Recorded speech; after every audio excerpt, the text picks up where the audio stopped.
Mabilis pala. Amen.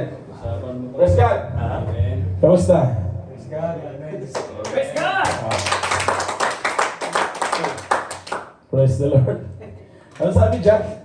Praise the Lord. The greatest gift you can give someone is your time. Yes.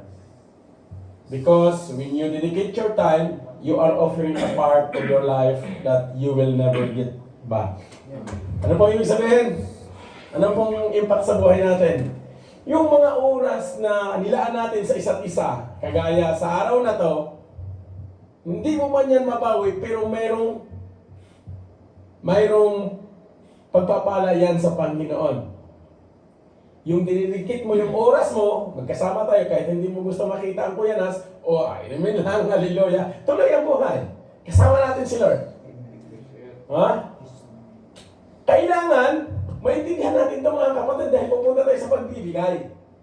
Pag-usapan muna natin yung oras mo. Kumusta yung oras mo kapatid? Ano yung mga nakasubdivide dyan? Mamaya, matapos, mag-Starbucks kami. Pagkatapos, iatid kami, matulog.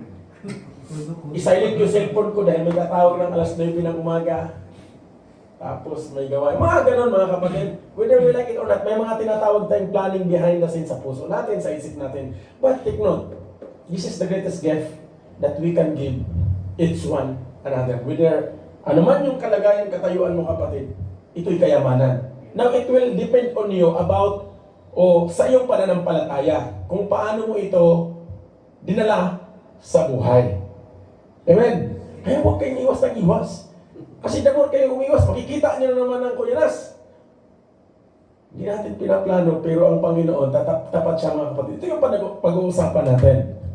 In 2 Corinthians chapter 9, verse 6, paulit-ulit itong binibiglit dito sa harapan. Giving time ang pag-uusapan natin. Remember this, a farmer who plants only a few seeds will get a small crop. But the one who plants generously will get a generous crop. May naalala po ako bago tayo dyan. Ano yung dumating kanina? Hot choco? Salamat dun sa hallelujah. Pero meron daw mamayang nakahanda. Ano kuya dyan? Mas mainam yung mamaya. Yes. Hallelujah. Praise the Lord. Palakpakan muna natin sila. Dito tayo, focus tayo. Ang panalangin ko mga kapatid na masaya po kayo. Masaya po tayo sa araw na to. Ha? Masaya po tayo right after tonight. May tuturo po si Lord sa atin. Alalahanin natin, sabi niya, remember this, a farmer, ang magsasaka, na nagtanim, pagkakunti lang ang kanyang itinitanim, kakunti lang din ang kanyang aanihin. But the one who plants generously, hindi pa niya sinabing yung magtanim ng marami, generously, will get a generous crop. Nakakita na ba kayo ng magsasaka na habang nagtatanim murmur ng murmur, inaaway yung mga kuol, yung mga manok na kumakain ng kanyang punla? Nakakita na ba kayo ganong magsasaka? Kami dalas namin yan eh. Alam mo yung nagpupunla ka tapos yung manok sumusunod din, kinukot-kot yung tinatanim mong mais kasi mais man ang pananim sa bukid. Ang sabi niya dyan, but the one who plants generously will get a generous crop. Amen. We need to consider what it means. What does a farmer, a sower of seed, do to guarantee that he will have a harvest in the fall of the year? Dito po tayo sa ibang bansa. Dito po yung farm na pinagkatiwala Lord sa atin, nagtatrabaho po tayo. Right after ng isang taon, right after ng 2 taon, yung kontrata mo kapatid, ano po yung goal mo? So, ano yung pwedeng i-guarantee na makapag-harvest tayo? Mahirap mag-harvest dito Una, if a farmer puts seed into the ground, he is guaranteed to have a harvest. Amen? Pag ang magsasaka, pag inilagay niya sa lupa yung kanyang punla, may garantisado na mayroon siyang harvest. Agree kayo? Praise God. Kaya marami talaga itong hot choco mamaya. Praise the Lord. Okay. Ibinat na ako. But, Sundan niyo mga kapatid. But, what if he says, it's too hard to plant right now, so I'm going to hold on to my seed and not plant it in this year. Narinig ko po yung kataga na yan noong mga nasa bukid kami, yung mga nagtatanim ng mga mais. Hindi tayo pwede ngayon magtanim ng mais, magpalit tayo ng cropping, magtanim tayo ng munggo. Yan yung mga strategy wise ng mga magsasaka. It's too hard to plant right now, lalo na tag-ulan o bagyo. Kung nalala nyo yung mga palayan sa and Cagayan, kung kailan aanin sa kadaanan ng bagyo, parang ang sakit sa dibdib, di ba? Dahil nabuhunan ka na eh. So, I am going to hold on to my seed and not plant in this year. Kasi pinorcast na ng telebisyon na mula A hanggang Z, may bagyo. Mahirap po rin ang Panginoon, di ba? A to Z yung pangalan. Or what if he decides, I'm going to eat my seed because I have so little of it? Purihin ang Panginoon. Narinig ko rito yan. May nagturo. What if I'm going to eat my seed because I have so little of it? Parang, amen? Sundan natin sundan nyo. These faulty decisions will guarantee that the farmer is going to experience a crisis at harvest time. Because if no seed is planted in the ground, there simply will be no harvest. Malinaw po mga kapatid Pag ang farmer, ang magsasaka, hindi nagtanim, alam nga naman, harvest mo yung neighborhood mo, puri ng Panginoon. Hallelujah. So, bago yun. Baka hindi ko yun nabasa. Amen. Pangalawa, the future of a farmer is completely dependent on getting his seed into the ground. So, may idea na po tayo na pag ang magsasaka, ipagpalagay po natin na tayo yan na pag may itinanim tayo sa ground, doon magdidepende ang ating ani o ating kinabukasan. And any farmer who fails to do this is guaranteeing his own crop failure. Applicable na applicable po ito sa buhay natin ngayon, mga kapatid. Okay, sundan nyo lang. Therefore, regardless of how hot the weather or how difficult the task, a farmer must plant seed if he wants to reap a harvest. Hindi pala maganda yung maraming rason, no? Hindi rin maganda yung advance na masyadong mag-isip. Dahil na-forecast na eh. Regardless of how hot the weather or how difficult the task, yung process, a farmer must plant seed if he wants to reap a harvest. This is God's law of sowing and reaping, mga kapatid. Amen? Pwede bang i-set nyo muna yung mga points dyan sa puso nyo. Clear it up and take the message of the Lord. Para bawat fellowship, bawat magkasama tayo. Sabi ng Panginoon doon sa apostles, gathered in Jerusalem, dahil pag nag-gathered kayo, there is power, there is breakthrough. Hindi yung lulugo-lugo, nag-gathered na nga, tapos mapuno naman yun Tuloy. Pangatlo, the law of sowing and reaping applies to every sphere of life. Meaning to say, hindi lang sa atin. Yet, nawa dito mag-umpisa sa atin ngayong gabi. Including finances. Kala, sabi ko na nga ba, kasama talaga Hallelujah. It substitutes or supersedes natural laws and natural economic crisis. Mga kapatid. Even if the world around you suffers financially, sowing seed into the kingdom of God will bring you protection and blessing. Ganda, no? Walang pinipili na pagkakataon. Tayo po, magaling tayo magplano. Sabi nga ng kapatid ka na, engineer engineer. Planning ba? Pero mangyayari yun. By faith. Mga kapatid, sowing seed into the kingdom of God will bring as protection and blessing. Saan po ang pinakamainam magtanim? Sa kaharian po ni Lord, mga kapatid. Siguro, maybe somehow may pinunla ka doon sa may investment ka. Pagpalagay natin coffee shop. Paggawaan ng sabon, hallelujah. But there is more na maganda. Sabi niya dyan, sowing seed into the kingdom of God. Take heed this mga kapatid. Take heed. Dahil ito yung pinakamahalaga. This is God's promise for you and me. Ako personally, wala man akong hektarya na lupa. But I have hectares, billion hectares in heaven because I believe the Lord I have is the owner. Ang mundo, ang pamantayan ng mundo, pag may hektarya ka, may palayan ka, good thing for that. Pag yan ay nagamit sa kalooban ng Diyos, yan yung pamantayan at panuntunan na pag mayroon kang ganitong property, hands up, ganun ba? Pero hindi po. Kasi ang pagtuturo ng Diyos, God's promise, it will start in the kingdom of God. Wala po sa labas, sa loob po. Now, abante tayo. One of the best example of God's people being blessed in times of crisis is the account of the children of Israel when God delivered them out of Egypt. Nabasa niyo po ba yun?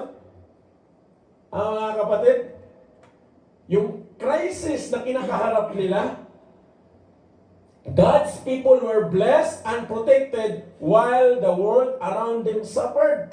At natandaan niyo ba yung pang-10 plague? Anong sinabi ng Panginoon kay Moises? Ano sinabi doon? Anong instruction? Ano yung ilalagay sa pintuan? Blood. Saan galing na blood? Lamb. Amen? Anong klaseng lamb yun? Yun ba yung mga puting ano lang? Hindi First class yun, pinakamaganda. Sinunod po nila, di ba? Kaya, na-spare ang life nila. Sumunod sila mga kapatid. Yun po yung natatandaan ko by faith. Hallelujah. Although plagues destroyed the Egyptians, those plagues never touched the children of Israel. Because they hearkened to the voice of the Lord and did exactly what He instructed them to do. Narinig nila, dinibdib nila, dibdiban. Sinunod nila, dibdiban din yung borbor ka naman pagtalikod. Talaga, ako na naman Minsan tayo, natututo lang tayo ng konti, marami na tayong sinasabi. Balik tayo sa context.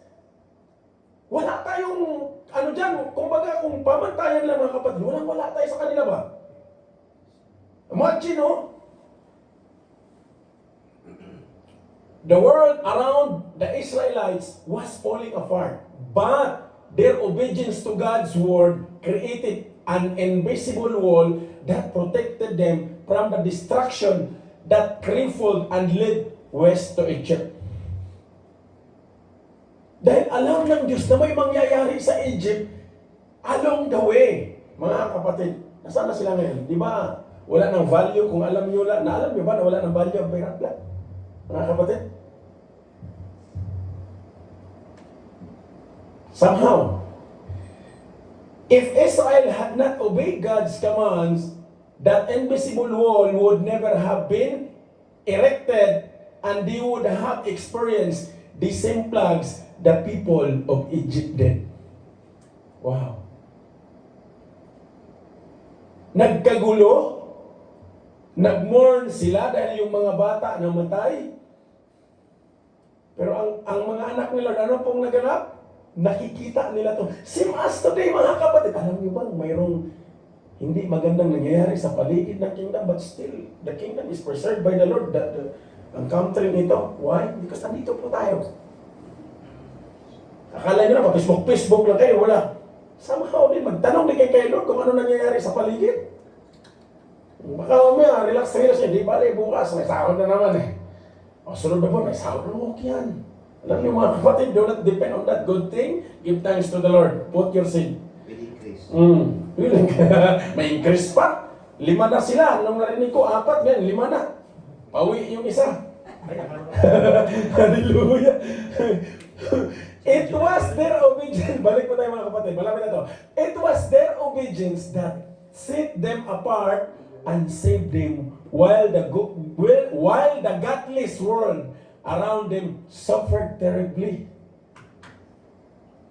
Godless, yung mga taong godless, yung walang respeto sa Diyos, walang pagpakumbaba, walang pagsubmit, they will suffer terribly, mga kapatid. Kaya ang mga anak ni Lord dapat heads up. Ano man yung masalubong mo, kapatid? Yung righteous ni Lord ang kunin natin. The anger of man does not achieve the righteousness of God. Narinig ko yun kanina. Patuloy.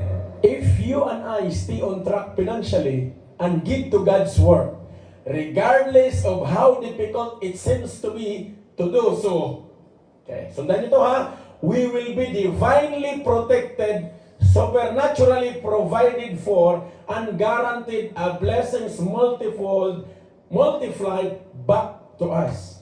Whether you like it or not, if you trust the Lord with your finances, kapatid, regardless gaano man yan kahirap gawin o gaano man yan kahirap na decision making na gagawin mo, today, decide where you put your seed. You want a divinely protected, supernaturally provided, and guaranteed blessing that comes from the Lord, decide to put your seed. Hindi lang sa Starbucks at hindi lang doon sa hot choco. Decide to put decide na magtanim ka ngayon, magpunla ka. Like natural seed, it may take a while for the craft to grow, but God's promises in 2 Corinthians chapter 9 verse 6 that if we put seed into the ground, we will reap. Ang ganda, di ba? Ganda pa nga ako, mga kapatid. Ilagay mo lang. Trabaho ni Lord ang mag-bless. Tayo po, mayroon po tayong ugali na makakaliwa. Magbigay lang ako pag may balik. Magtanim lang ako para pag siguradong tubo. Ganito na illustration. Mag-invest ako sa negosyo mo, Brad, pag siguradong ngayon pa lang may kita na. Hindi nyo ba nakita? Most of us, we talk on that way. Na hindi pa nga tayo nakabitaw, nag-usap-usap pa lang tayo. Ang tawag dito ay post-business. Pinag-uusapan pa natin yung takbo. Gusto natin kita kaagad. Wala ka pa nga pinunla. Yan po yung nangyayari ngayon sa mga individual. Kaya no wonder bakit ang espiritual nilang buhay nandoon lang. Mga kapatid, alam nyo ba na yung mga Israelites, bago lumabas sa Egypt yun, yung huling plague, anong sabi nung Pharaoh? Lahat ng mayroon kayong property, lahat may binigay pa sa kanilang mga gold, dala-dala nila yun, mga kapatid. Kaya huwag kayong magtaka bakit nakagawa sila ng golden cup. Gapundok yung mga gold. Now, how rich are them? Kaya hindi mahirap ang ministry ni Lord. Pag may narinig kayong ministeryo ng Panginoon na gumagapang at nagsusolicit, hindi ministry ni Lord yan. Solicit? No, I don't believe solicit. I believe the kingdom of God is rich enough to provide. Sino po gagamitin tayo? Ito. Kung punta ka pa sila, solicit ka. It's not the will of God. And in 2 Corinthians, put your seed to the ground. If we sow sparingly, that is how we will reap. But if we sow bountifully, God promises that we will reap bountifully. The level we reap will be completely determined by the level we sow. Ganda no, mga kapatid? May level din pa. Purihin ang Panginoon. Palapakan natin si Lord. Nawa, mga kapatid, may naunawaan tayo. Iilan man dyan, maintindihan natin. Hindi man literal na wala kang sakahan na lupa, but still the Lord command for you and me to put the seed on the ground. That's the message. Mapalad po tayo. Mapalad ka kapatid, nandito ka. If you and I are sure of where God wants us to sow and how much we're supposed to sow, we must stay steadfast in our obedience to Him. Ha? Mga kapatid? Saan manais ng Panginoon na doon tayo magtanim o doon ka magtanim, hallelujah, be steadfast and your obedience must give. If you are inspired, not just inspired na hindi mga kapatid. Once the Holy Spirit open you widely what really Christian born again is, hindi ka na maghintay, may mag-exhort ng giving. It will overflow. At pag nag-overflow to, hindi mo kailangan ikwento na mas malaki yung binigay mo. May mga kakilala ko na nakasobre pa, tapos binabasa pa. Hindi po ganon. Once you put your seed in the kingdom of God, let the Lord manage. Pinagkatiwala mo sa Panginoon, let the Lord manage. And I'm telling you today, we are already reaping a good health. We receive already. Walang Christian born again kuripot, ha? We must first make sure we're putting our seed in ground that will produce good fruit. Kailangan may wisdom, sigurado ka kapatid, na yung inilagay mo o ipinunla mo na seed sa ground that will produce good fruit. Saan po yan uli? Sa kingdom ni Lord. Where is the kingdom of Lord? Where is the kingdom of the Lord? Nabanggit ko po makina sa labas nga, pag-uusap pa lang patungkol sa negosyo, mag-invest, halimbawa tayo lahat, involved sa isang itatayong negosyo, kapihan ng son. Alam mo yung tipong wala ka pang binigay, pero ikaw pa yung salungat na salungat. What if, pag kumita yan, kunin lahat yan ni Kuya Nas? Halimbawa lang to ha. What if, yung account napunta sa pangalan kasi hindi na tayo makapag... Alam niyo mga kapatid, doon pala nagkakasala ka na eh. Kaya alalahanin natin kung paano tayo pinagpala ni Lord. Dahil kung ganyan mag-isip si Lord, wala po tayo dito ngayon. Ha? Kaya pinagpala po tayo ha. Tapos, mag-celebrate tayo mamaya. Ano kaya dyan? Hindi ko makalimutan talaga sinabi ni Kuya dyan eh. Panigurado, baka sa airport sarado. Hallelujah. Tuloy po tayo, malapit na to. Then we are to determine not to refrain from giving. Once we are sure to put our seed in the ground, mga kapatid, that can produce good fruit, you are determined. Determinado ka na hindi mo tatanggihan ang pagbibigay. Hindi mo iiwasan. Amen?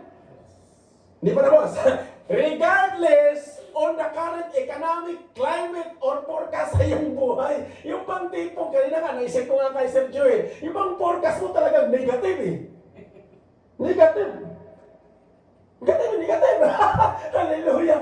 Negative o negative to ah. Regardless the current economic, yung bang pag sinasabing current yung pangangailangan between the needs, negative ah. Kaya tawag ako ka na, pag sinisin mo kayo sa Diyos,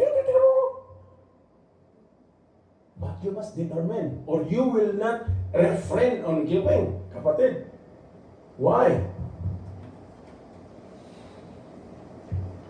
Just keep your eyes faithfully fixed on Jesus in this matter of giving. Ano man ka-negative ang mayroon ka ngayong financial eh. Do not focus on that. Focus on Him. Yun ang sikreto mga kapatid. Carefully obey His command to tithe, if you're inspired to tithe, to give offerings, if you are inspired to offer something. Huwag mong ikaya. Ako masaya ako, yung inupiran ako ng hatcho ko kanina. I'm shocked. But I bless it. Nilagay ko talaga sa puso ko, Lord. Napasaya ako doon ah. Pangatlo, to sow a seed. Amen? Palapakan muna natin si Lord. Huwag mo kayong malungkot, ngumiti po kayo. Kunin niyo po yung itinuturo ng Lord. It's not about me, it's about God. Yes. It's about time to reap the good days of God, the favor of the Lord. As you do, He will cause harvest of blessing to come to you. Ito yung maganda, kapatid. Yung harvest of blessing, siya yung pupunta sa iyo. Ito yung sinabi ng Panginoon. Hindi ka man mahabol, mag-abang na siya doon. 10 years from now, nakaabang na siya. Alam niyo ba sa Deuteronomy? Ha? Parang hindi kayo... Sa Deuteronomy, narinig niyo pa ba yan?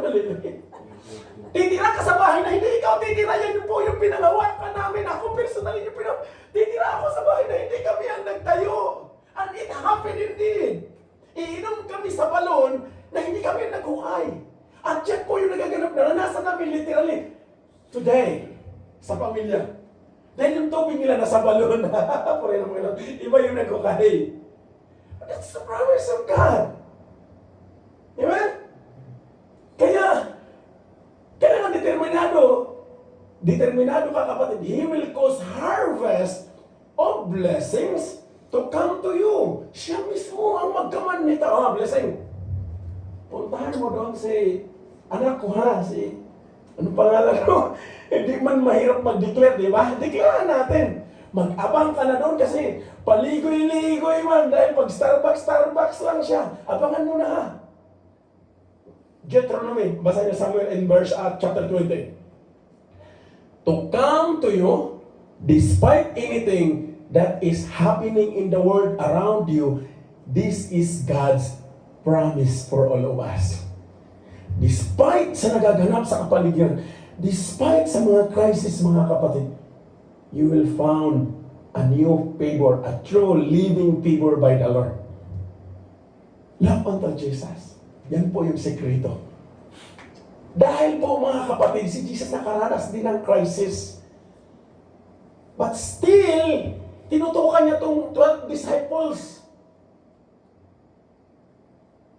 He has a right or all the power na i-complain itong 12. But still, kinalingan niya at na-extend sa atin. Divert ng konti. Nung pinalakad niya yung 72 disciples ng dalawahan, ano pong sunod na nangyari? Since then, they are inspired by the Holy Spirit. Bumalik po sila sa Panginoon at nagbalita, napalayas po namin ang galing boss, napalayas namin ang mga masamang espiritu sa pangalan mo. Sabi ng Panginoon, I see Satan fall like thunder or lightning. Alam niyo, mga kapatid, use that authority in the kingdom of God. Now, if you want to stay in a cycle of blessing, you must take authority over fear in the name of Jesus. Ito po yung dapat nating bantayan. Dahil tayo po, pag mayroon po tayong hawak na punla, nauna po yung takot. What if hindi tumubo? What if mag-El Nino? What if bukas makatanggap ako na you are, ano ba tawag yan, yung surplus ka na. You have 1 month to prepare. Mga ganon na senaryo, mga kapatid. Ay, graduation yan. Di pa naman katapusan ng mundo eh. Pero tayo, pagka nakatanggap tayo ng ganon, Brad, determinado ang kumpanya, tanggalin ako. Kasi nakitaan ako, sipag ko eh. Hallelujah. Pag nandoon ang boss. Pero pag wala ang boss, uli ng Panginoon. Malimit tayo po, mga kapatid. Dapat mapagkatiwalaan tayo. Whether nandoon ang amo natin o wala, sabi nga ng testimony ng kapatid. The goodness of God will continue. If you want to stay in a cycle of blessing, you must take authority over fear in the name of Jesus. Hindi po katapusan kung mawalan ka ng finances. That was naranas. Yan po yung isa sa additional living testimony namin, mga kapatid. When I decide to go out on that old company, we know that our finances will be affected. Alam nung mga kapatid na ginamit ni Lord. And I hope na huwag kayo muna magbilang ha. The Lord will babalik yan. Relax lang kayo. Sit back lang kayo dyan. Hallelujah. But yet, the goodness of God never ceases, never ends. Yung malakas po tayo, malusog, nagkakatuwaan, masaya, magkasama. Higit po yan sa pinansyal, mga kapatid. Tapos paglutuan ka pa ng masarap na pansit. Kung hindi ka matuwa, iwan ko lang. Fear in the name of Jesus and then trust God as you obey His command to give, for that is His method of bringing you a harvest. Ano po ulit mga kapatid? Yan po ang kaparaanan ng Panginoon para magdala siya ng harvest sa bawat isa sa atin. Palapakan po natin si Lord. Be prepared! Ready na po yung barn ninyo, yung storehouse ninyo. Dito natin umpisahan yung time natin. This is the storehouse of the Lord. Dito mag-umpisa. Sisiklig-lig yan mga kapatid. If you have faith, with action don't shrink back. Keep pressing forward. Keep your eyes on Jesus and believe for a good harvest to come from the seed you have sown into good soil. Ngayon, problemang malaki in Jesus' name kung wala kang itinanim. Be inspired. One of our testimony way back 2010 or 2011, that was the year. Inspired po kaming magbigay but we don't have anything dahil nangungupahan. Sapat ang sahod po ng taong yun is 1,800 reals during those days. At talagang sapat lang siya. At ang natitirang, yung inspired ka na gusto mong magbigay, pero talagang nag-iisang real lang, 1 real. Tapos pag-isipin mo, magkakasala pa ito. Na-testified ko na yun nung time na yun na, bang paggamit, bigay ka pa, lagay pa sa sobre. But the Holy Spirit urged you to give. Kasi, amazing po si Lord, mga kapatid. After 1 week, mayroon pong nagbigay ng bahay. And that's the favor of God. At yun din ang ginawa ng pamilyang yun. Ano man yung bilis ng Lord, we give it. Kung mag-seed man sila, we receive it. But what we decide is, if the God we have in Negros bless us, I believe doon sa lugar na pupuntahan natin, that the same God will bless us more. Amen? Hallelujah. Ganun po si Lord. Amen? If you do what is right and obey God's command to give, you don't need to worry about the future because the law of sowing and reaping works, mga kapatid. This universal law assures a harvest of provision for you, for your family, and for your business. Ang business ng mga kapatid? Tigilan niyo yung mga business na alam niyo hindi nakakalugod kay Lord. Yung mga monkey business kay Lord. Regardless of what happened in the world around you,